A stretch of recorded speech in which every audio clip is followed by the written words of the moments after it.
Hello everyone, my name is Chameleonnutzman and this is my presentation on the book Act Like a Leader, Think Like a Leader.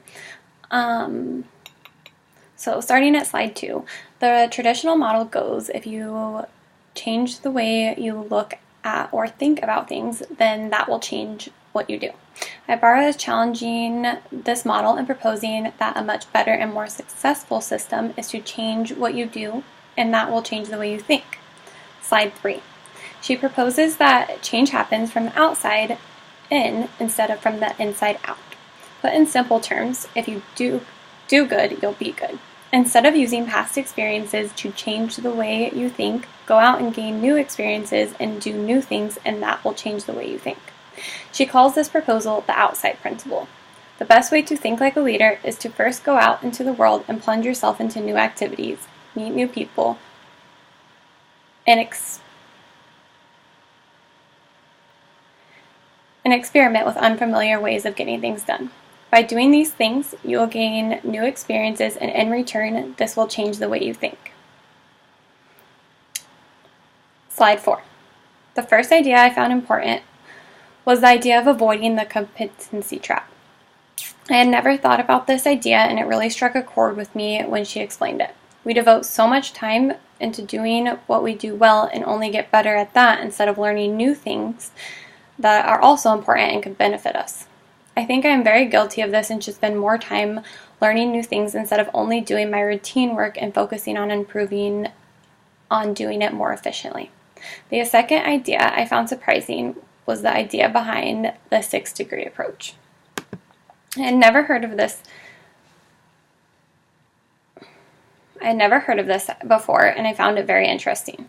I think it is so important to make an effort to meet new people and make relationships with them. Meeting new people makes your web of who you are connected with so much bigger and creates so many more opportunities. This approach would be very beneficial for your strategic network. The third idea I found very important was the information behind the trouble with authenticity. I never sat down and thought about how hard it is to stay true to oneself. But the part of this that made me think was when she asked which self. We have yesterday's version, today's version, and tomorrow's. When she talked about this, it made me think we should definitely focus on who we want to become, and in return, we will find ways to get there. Next slide. It was very difficult for me to find something I disagreed with because Ibarra had so many great ideas that were backed with plenty of evidence. I don't know if this necessarily something I disagreed with, but more of something I questioned. When playing out these ideas, Ibarra talks a lot about how managers spend time doing routine work and how that needs to change. She talked about how much time they spend in meetings. Most spend 60% of their time in meetings, and how they spend so much time doing routine work that isn't helping them progress.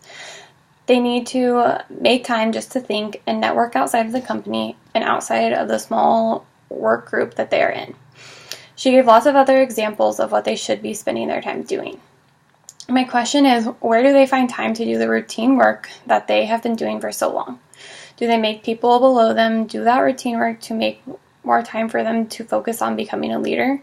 At my work, for example, a property manager was fired last year, but instead of hiring another property manager soon after, the management team divided his work and gave it to other managers when some of them barely had any extra time to begin with. It took them many months to hire another manager, and things still aren't completely back to normal. I know another option is to hire an assistant to take care of that work, but I know a lot of businesses can't financially support that option. I agree with all of her thoughts behind this idea, and I agree with all of the other things she said managers should be doing instead. I just think there are many instances where managers don't have the option to give up the routine work without giving it up. They don't have enough time to focus on new ideas and tasks. Next slide.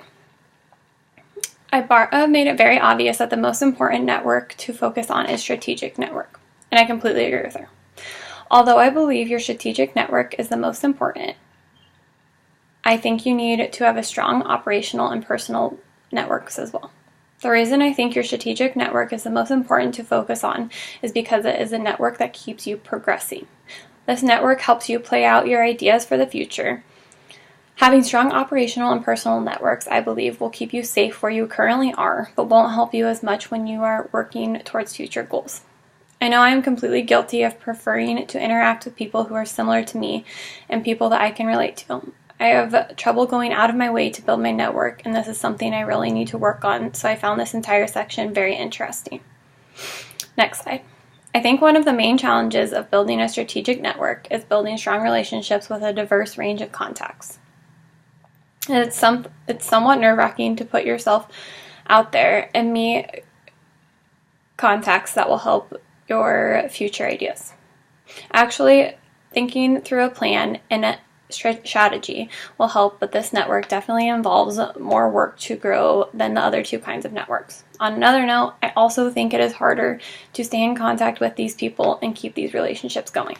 It is much easier to spend time and get closer to people in your operational and personal networks. Next slide.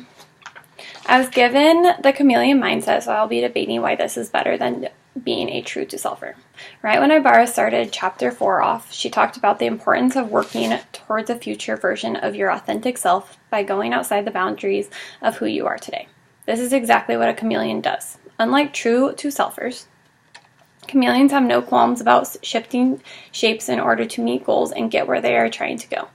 The outcome of the experiment that involved true to selfers and chameleons showed that advisors were more apt to share information and help the chameleon-minded people. They saw these people as leaders. Chameleons also arrived more quickly at a true but more skillful self. I believe this is important. You must be able to try new things to figure out what works and how to make yourself the best leader.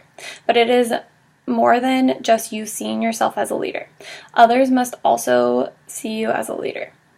Being willing to try new things and step outside what you already know is very important when trying to become the best leader you can be.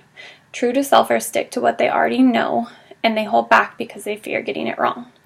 Taking chances and risks will get a leader a long way.